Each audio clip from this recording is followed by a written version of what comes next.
So we call Esim going to Esim Prime something when it's carrier. I think we have heard lots of speakers hinting towards that today, actually, that if you want to go Esim, go full on Esim, because if you go Esim Prime, you have the primary way of activating your customers through Esim. And that gives you a whole lot of advantages, I show you in a moment.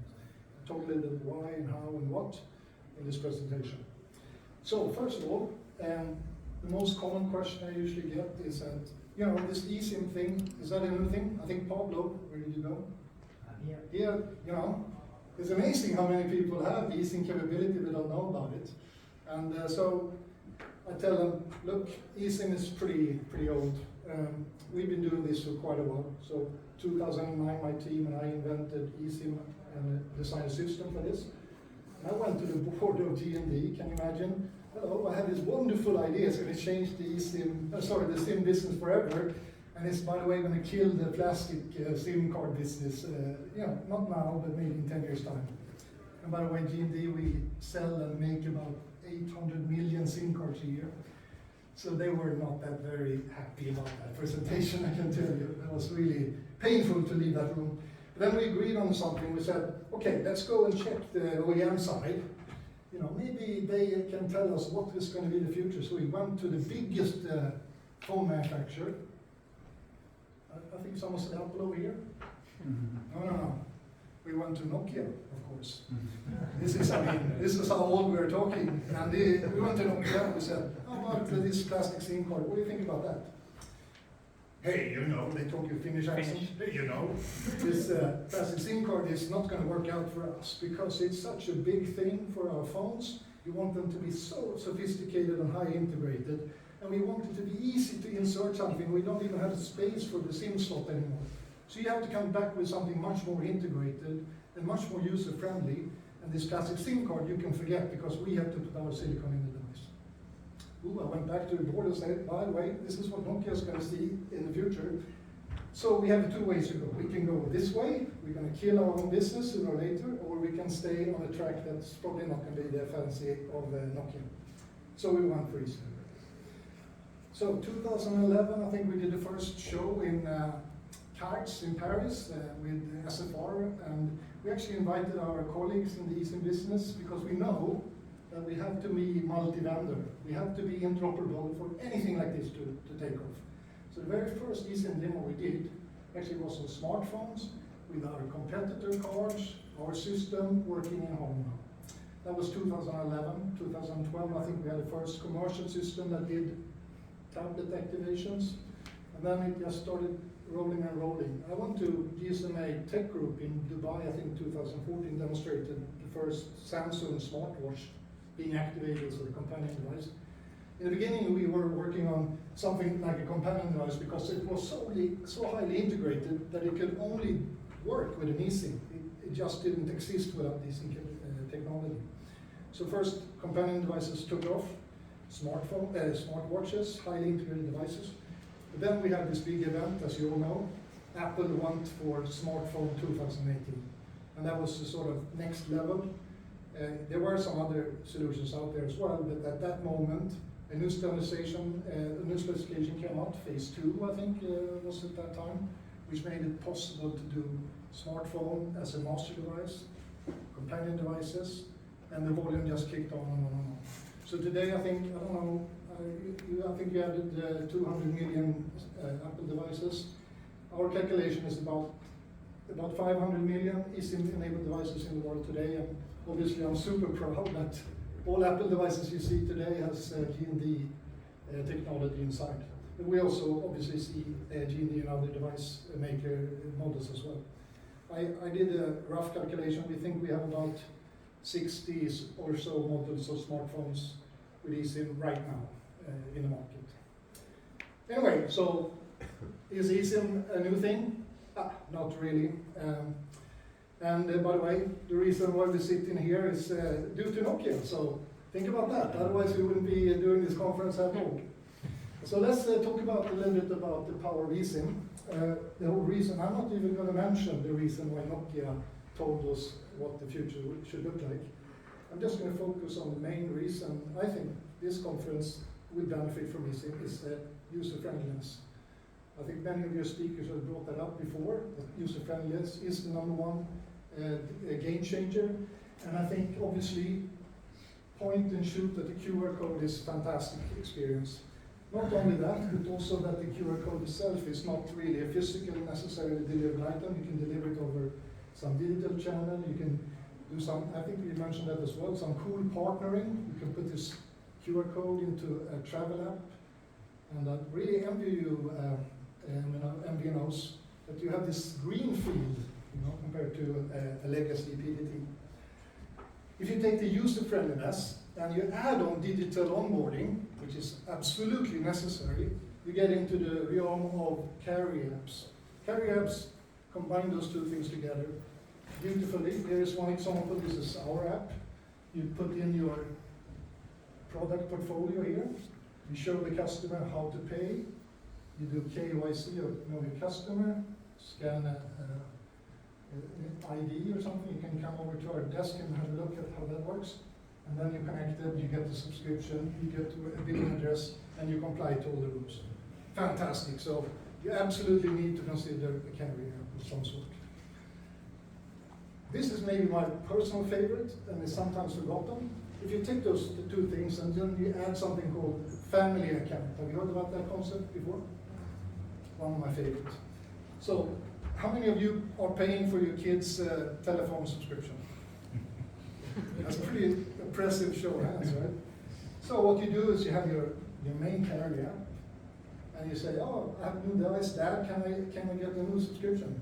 I bring up my app, I press new device, show the QR code, being onboarded, and I have a big monthly bill to pay, but it was so convenient, I couldn't refuse, and I will do it again.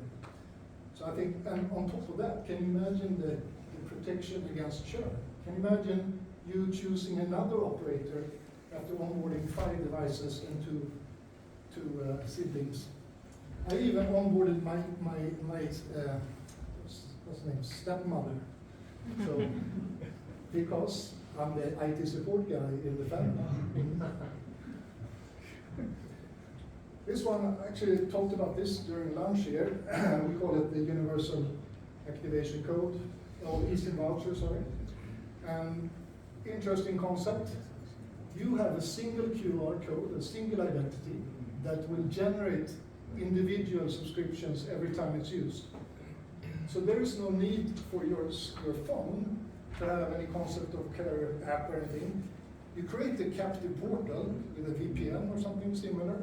You let people that go to this wonderful event, let's say it's a big sports event or Olympic Games, they scan this QR code, which by the way is going to be shown on the television screen, and everyone gets a unique subscription that leads to a captive portal that can onboard them, and they can then stream high speed, high quality football or music or whatever social media thing. And I think this is maybe one cool thing that MVNOs, you guys, had a great possibility of reaching to. The other one, I think, probably you mentioned this one as well. GSMA provides a wonderful service called the Discovery Service, which means that you can take something without a keyboard or a screen, type in the serial number, which is called EID, into the backend server, and it will automatically create a download that is ready when you power on the wireless speaker. So that's an interesting concept. Maybe more for IoT-ish consumers, gray zone, but pretty cool as well. And the last one, which often is forgotten. What is more eco-friendly than an Esim? Tell me that. Zero paper, zero plastic, no transport, no warehouse, almost no carbon footprint. In our hosting centers, we run all our hosting center electricity from the green power, so that's extra carefully designed by GD. So who knew that Esim has such a fantastic arsenal of powerness, and it even saves our planet, Okay, why do you guys need Esim? So I think number one is obviously we had a big pandemic, and everyone in the market, your customers that is, got used to digital interaction. And this is a report that illustrates that you get something like more than half of all the interactions your customers are doing, whatever they do, is digital. So that means that, and even in the North American market, you see it's almost 2/3 of interactions happens digitally. So where are your customers going to be? Are they going to be in this brick and mortar shop? How many of you have a shop? 0 hands. They're going to be online, of course, and you are obviously perfectly suited to be online, giving them the connectivity they want instantly, because they are really so super interested in instant service. They are used to this in every other session, every other fashion, and Esim is not going to disappoint them. Actually, we think that this is maybe one of the killer features of the Power Esim. It's so instantaneous available, and you guys have the fact, I think someone mentioned that already, I forget which presentation. Try and buy, good example of that.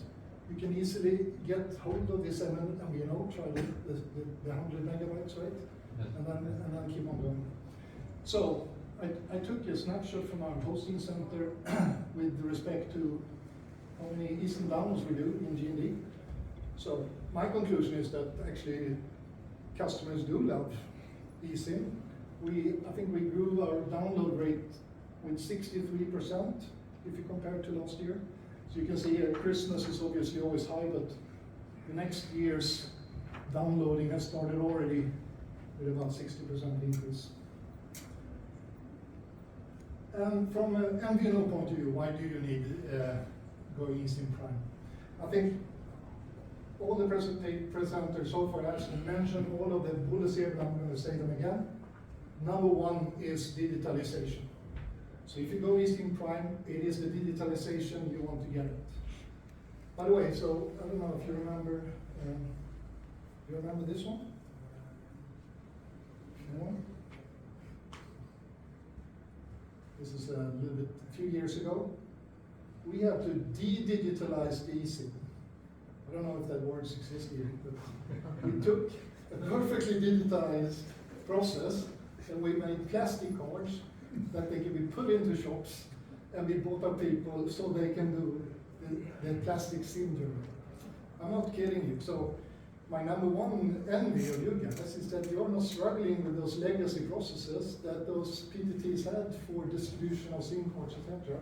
So what you should do is avoid the processes, try to think eSIM from the beginning, and then obviously you need to have plastic SIM cards. We all learned that there's still plastic SIM cards out there in the market. But then, so those processes will still be needed. But you have to make sure that you are utilizing the digitalization benefits fully from the eSIM capabilities. And one, I think many said that as well, which I super like as well, is that you can make some really cool distribution channels and partnerships. You can partner with a travel agency, you can partner with some sports arrangement people, you can be in disaster network connectivity. So you have these niches that you can go into and make fantastic digitalized partnerships and distributions, together with, obviously, with vendors of devices. And there's almost like a buy effect that you can, since you're using different MNO connectivity, you can obviously change your connectivity much more easily. If you have a big pile stock of plastic SIM cards, it's really hard to change the IMSIs on every of those cards and throw all those away.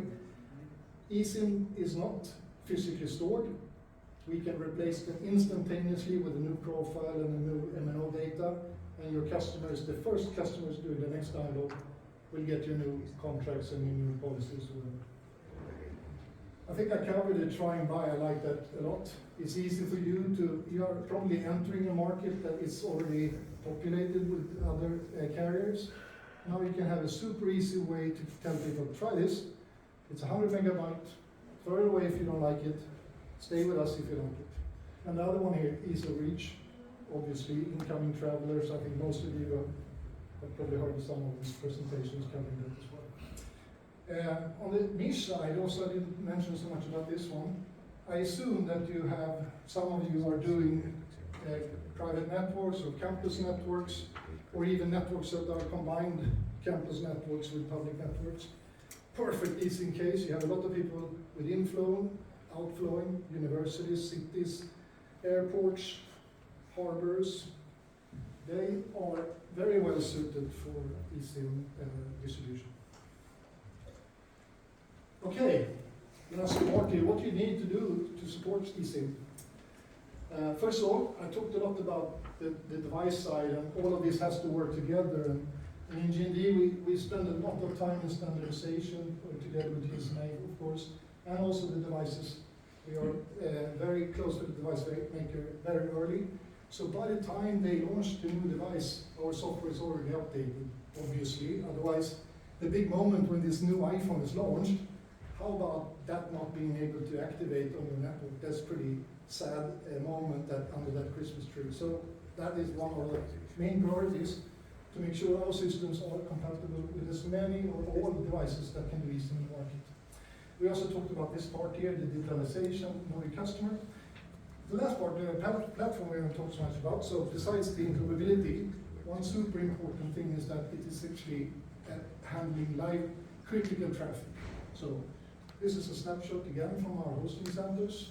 And you can see there is some promotion of a new device. There's Black Friday, there's Christmas. So your device, whatever you choose here on the server side, needs to be very robust. It needs to understand every new device. It has to work on Christmas Eve with lots of nines and be super stable and trustworthy. And it has to be certified with GSMA.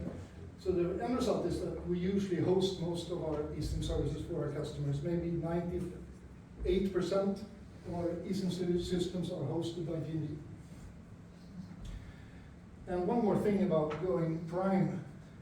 We have, looking at our customer base, we expect, or we are in the process now of taking about doubling the number of those guys, those operators running in GSM, eSIM prime mode. That means that they're, like we talked about before, they are pushing eSIM as the number one activation method in order to get all the benefits from user satisfaction and digitalization. And we have, right now, it's about doubling this by next year. And you can see here North America is leading in terms of number of operators. And the thing that they do, or we work a lot on, is obviously digital onboarding. The one thing we haven't mentioned so much about, I think you brought that up as well, almost more than a majority of the 5G phones that get out today in the market, they do eSIM as well. And we see this going closer and closer. So what you need to do from a technology point of view, you have to have systems that can adapt the profile in real time. So when the user connects to the eSIM system, it identifies the type of device, and the system will choose profile configuration between 4G or 5G. We call that adaptive profile. Super important if you want to be future-proof. And by the way, obviously we do this kind of solutions today. This one I think people mentioned, you don't want to have churn, right? So when you get this happy customer that buys this fancy Apple Watch, you want to be able to take them from the plastic SIM card into eSIM, of course. And the last one, I think lots of people mentioned it already.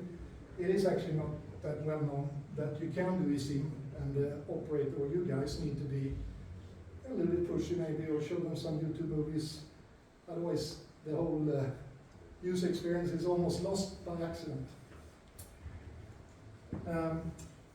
To help you along a little bit, in G&D we have put together a starter package. We call it a starter package. It's a little bit of a standard format eSIM system service. We have a carrier app as an option if you need that. We also have entitlement service. I haven't mentioned that so much. Entitlement service is absolutely required if you want to do if you want to do an Apple Watch. You have to have an entitlement service. You can actually use it for other things as well. But if you want to do Apple Watch, which most people want to do, make sure you don't forget the entitlement service. And by the way, we obviously do your eSIM profiles for you and all the data jam that goes with that. But if you don't manage your own HLR, you need to ask probably your host MNO for permission. So that's a little bit of a discussion that you have to keep in mind. But if you own your HLR, no problem, we will fix you up with eSIM profiles. Okay, I think that's it. I hope you learned something from this talk. We've been doing Esim since it started. We do other things as well. We do over the air SIM and device management. We're a pretty old company. We have actually our 170 years celebration this year, so we are really old. I didn't bring any birthday cake, but if you want to come to a booth or the small booth, it's like a table more or less. Very mediocre, by the way. You can go in there, and we don't have any cake, but we can have coffee, and we can talk about if you want to go Esim Prime and how we can.